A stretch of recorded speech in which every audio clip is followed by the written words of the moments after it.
Hello everyone and welcome back to my channel. I am super happy. I am super excited because today I have a very special package. I am so excited to be unwrapping this today. Literally could not contain myself, so I did take it out of the exterior packaging that it came in, but I want to do an unboxing of my Sterling Ink academic planner. I have the 2025-2026 version. Just trying to get centered. I know that she has her new release for the 2026 year. I did not discover Sterling Ink until like a couple of weeks ago, so I did not get a chance to start the year with one of her planners. I have been using a kind of like a grid notebook that I can show later in a different video. So this is my planner. Let's open this up. It comes pretty secure and Alright, so it comes pretty secure in the bubble wrap if you're worried about shipping and damaging. I was able to get it as soon as it got dropped off because I was just super excited. In addition to my B5 Academic 25-2026 Sterling Ink Planner, I also got this calendar card for the 2025-2026 year. It goes from July to June of next year. So I'm going to put this to the side. This comes with a tiny little card. I really like this envelope, but it looks like some vellum, I think that's how you call it, stickers, and then a tiny little image. It has a QR code on the back. When I first ordered my Sterling Ink Common Planner, I did not know that it already came. I guess this is a thing. She includes these cards in with her planners. I didn't know this, so I think that's what I see here. I don't know if it's the same type of card. And before I open this, I just want to show the box. It's cardboard, and then through the little window you can see the 2025-2026 marking. So it does come with the calendar already, so I just ordered one as extra, I guess. I might keep this inside my planner and then I'll have the other one somewhere else. I didn't know that she did this and included these. I don't know if it's for every single planner. So if I would have known that, I probably wouldn't have purchased this separately, or maybe had gone in a different version since she does have different versions of these. I just love this. It was so cute with Traveler's Notebook and the art, the leaves, the tea or the coffee, and the pastries. It was so cute. I think that might be a grilled cheese. And then here's the back, which is just the calendar. You can see the dates. Now let's open this. What I've been so waiting for. This is my academic planner. First reactions to this. I did get the largest size she offers, which is the B5. I'm pretty sure even when I post this, that's still going to be her largest size. And then just for reference, Catherine is the creator of Common Planner. She created this brand after struggling herself with existing planners, specifically the Hobonichi line. So she created this as kind of a solution to some of the problems some people face with the Hobonichi, Techo, and the Cousin. The cover feels so nice. This is the spine. It does not have anything on the spine, so there's nothing there. And then in the back, there's just a tiny little, how do I show it to you? A tiny little Common Ink planner. So let's open it up. So at first glance, my table is a white. It's a little dirty right now, so you can probably see a big difference here, but her pages are a little bit cream. This is the front cover, and then the back. This is the back cover. None of her notebooks have any pockets, or not none of her notebooks. She recently said that she's releasing a notebook that would have a pocket. Since releasing this video, she did launch something called a complete planner that does have a pocket and it has a band to close the planner. However, it did sell out at launch. She did post on her Instagram that she's gonna have some pre-orders, but as of right now, the date for those pre-orders is TBD. I guess before I do a walkthrough of the inside, since this is an unboxing, really quickly, I just wanted to say that my plans for this planner are for work. I will be posting a separate video on how I'm going to use this planner, but I am going to mainly be using it for work. So this is her first 2 pages after that cover page, and then this is her title page, just 2025, 26. It shows you the size of the planner, if it's vertical, horizontal, and then this is her full year version. This is her two-year spread here, 2025 on the left and 2026 on the right. Even though this is an academic planner, you do get 2 full years. This is her very famous goals spread. But essentially what this is it is supposed to help you break down your goals into sizable chunks. So you take a goal, maybe a big goal, and then you decide based off of different milestones that she has here, 1 year, half year, quarterly, monthly, weekly, and daily, how you will achieve that main goal over here. I mainly see this as a brainstorming page. Some people are a little bit at a loss for what to do with this page, but I see it as a brainstorming, so once you use it, you may not need to reference it again. I know some people are a little bit hesitant about having stuff that they no longer reference, but that's kind of how I see the use for this spread. Then we have her yearly tracker. It goes from July to June. Then we have the quarterly spread. So I have July here. She has on the left-hand side priorities for the different months of the quarter. I'm starting this in September, so I'm only going to really get use of the September kind of month down here, but I will use this to kind of offer July, August reflections. And then you have your right-hand side. A lot of people use this kind of spread as a kind of habit tracker. For each day of the month, they check something off and then they have their goals kind of like sideways up at the top here. So on this side where the month is, that's focusing. Here they have the goals and then they check off on the days. Ooh, I love that I can do this. I love and I'm obsessed with planners where I can fold it back because I do this so much. Then I have additional 40 days for a whole year, so I get 4 of these. And then I have my monthly spread, so it starts in June. I will not be using that month. And then July, August, September, I will definitely be using, so I'll be filling some stuff in here. And then this goes all the way until July. So she does write on the dot. It is a true academic planner. Something that I really like is that she has the weeks at the very end of each of these months. I have been using Hobonichi Techo. What's up?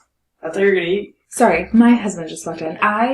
There's another video if you're interested where I talk about my Hobonichi Techo and how I'm using it. But what I really like, if I can get really close, is that at the beginning of the week, there's this weekly number. That has been really helpful for me because I like to look at my year in terms of the week that I'm on. It's helpful to know how close I am to the end of the year and how to adjust my goals and things like work, resources, and allocation. So knowing the week of the year is really important to me, and I'm so glad that she has it there. Something that I did notice is that those little monthly calendars are not on any of the monthly pages. That was interesting. Okay, so she gives you the 14 months. She gives you June to July. So she gives you June again, and then she gives you July, and then her weeks do end in June. So it's kind of like when you're about to finish this planner, the idea is that you still have your month to look ahead, but you wouldn't have any of your weeklies for the following month unless you count the first week of July. And then at the very back of her planner, her common planner, specifically are a bunch of blank pages. All of her blank note pages at the back are numbered. So it starts with the one on the right hand side and she gives you 367 blank pages.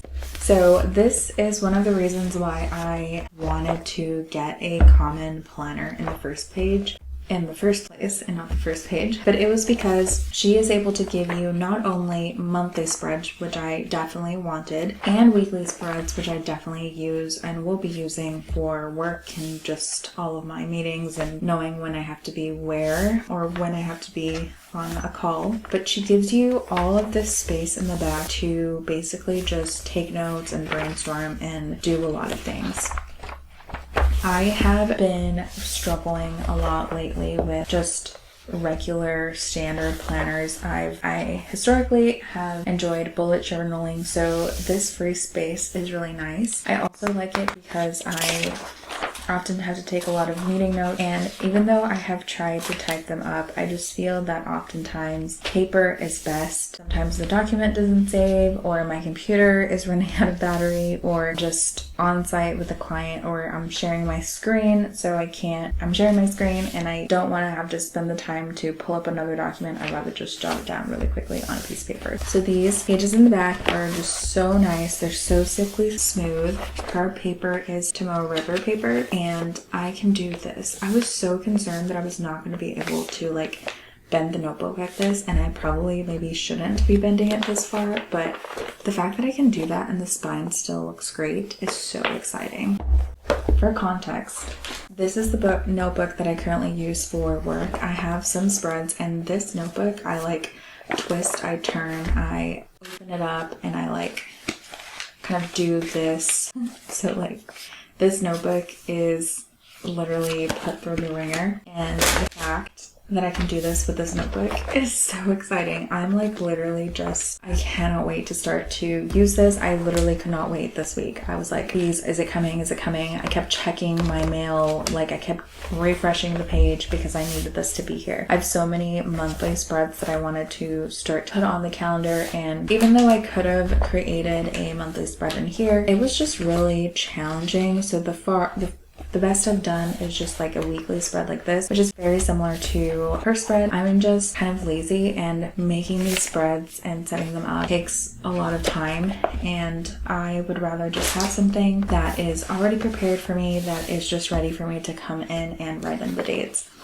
I know some people enjoy doing all of the kind of like planning out for their week and taking the time to make all of these spreads, but I had to do it for my pocket notebook. So if you saw that video where I talked about my pocket notebook system, I talked about my pocket notebook that I have as my monthly calendar. This is the calendar that I take with me everywhere. This setup where I had to like create all the lines and then add all the dates and set this up took forever, and I had to do it for my pocket notebook because I didn't like any of the pocket notebooks that I saw out there. This I just had to do myself, and because I did that myself, I told myself I'm not going to do it again for work and for anything else. So after going through that experience, even though I probably will do it every year now where I make my own calendar and have it just in my notebook, I'm not going to do that for other things. It was way too difficult, and it just took too much time when sometimes I'm in a rush, and if I'm working and someone gives me a date, I want to be able to jump forward and write it down, and I know that having to do all of these weekly spreads would take me personally forever, so it was just better to buy something that was already pre-made.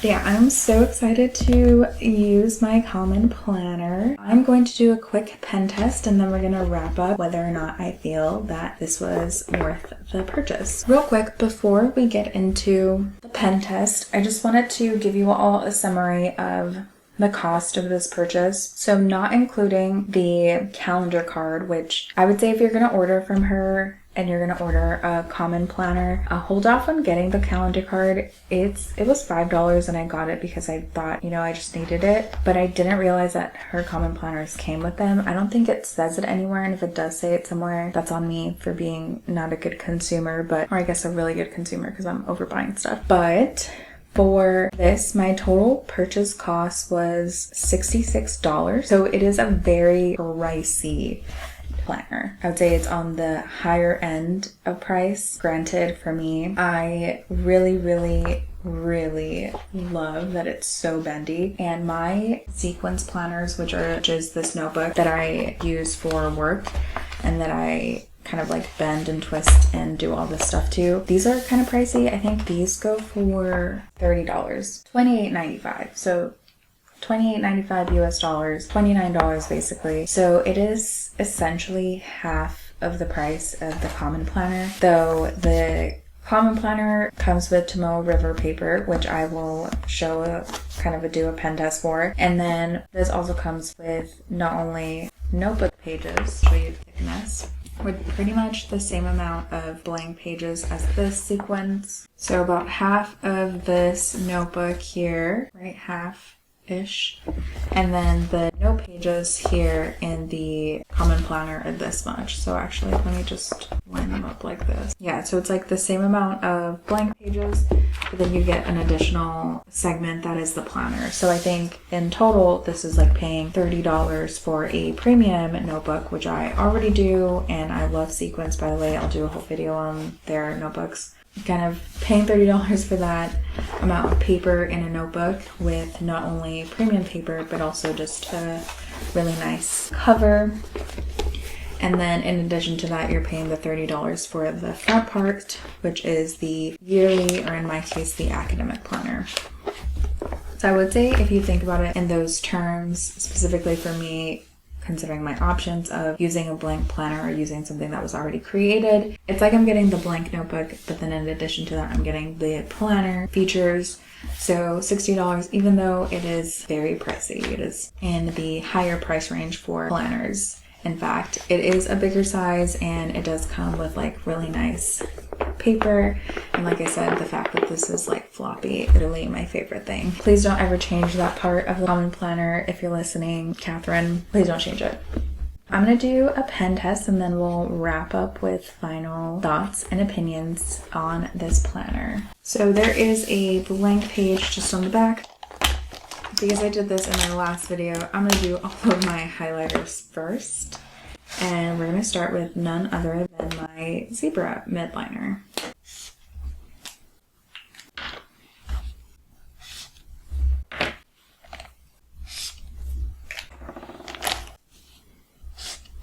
I love these like retractable highlighters. Okay, another retractable, just because why not throw in a bowl. Passion Planner, shout out Passion Planner. Okay, that was all of my highlighters. Let's see if the paper did any bleeding. So I do see some bleeding there. So there's slight bleeding with my high bright and potentially with my midline. My high bright and my midliner were the first to be used. I didn't have any bleed through in my middle three, so it was my retractable highlighters here from Rytech. These didn't show any bleed through whatsoever. And then also this very cheap Up and Up highlighter from Target. The other ones did experience a little bit of bleeding, just like a small tiny amount when I first or actually is that when No, it's when I ended my mark. Since I pressed a little bit harder, I did have like the tips bleed through. But overall, not too bad. There is ghosting. Of course, you're gonna see ghosting in paper like Tomoe River paper. You can't tell. I mean, you can tell actually. You can. It is a little bit more prominent in person, but the bleed through isn't too bad. So that's my highlighter summary.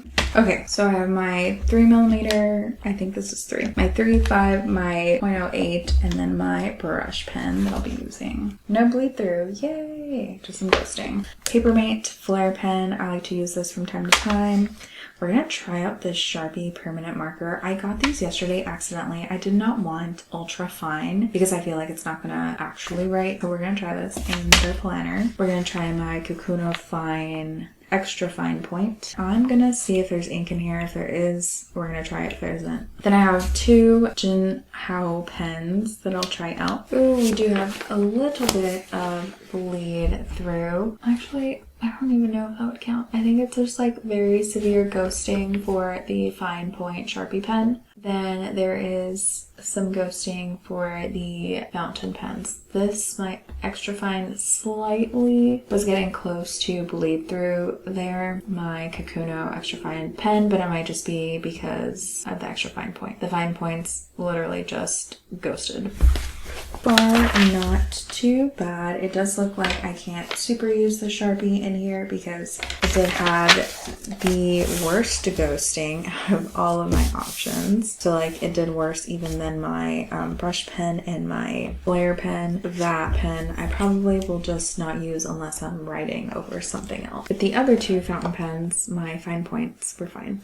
Alright, well, let me clean this up and then we can wrap up. So overall, this is a very expensive planner. It is, like I said, $65, crazy amount. But I am super excited to use it. I was so paper. I was worried about the kind of quality, like, is it gonna be bendy? Am I gonna enjoy that? And am I gonna struggle? And I'm so happy that it's so everything that I wanted and more. So it's a little too early for me to say if this was worth the purchase because it is, like I said, $65. However, I am going to be using this for a while and I'll do a check-in video where I talk about how I not only set up my Sterling Ink planner, but where I talk about how I use it for work. If everything goes according to plan, then I will definitely be purchasing some of her stuff for 2026. Otherwise, I might be looking elsewhere, but so far it looks like I'm going to stay with the Sterling Ink family, which I'm really excited for. This is my first common planner ever. So we'll see how it goes. All right, thanks for watching.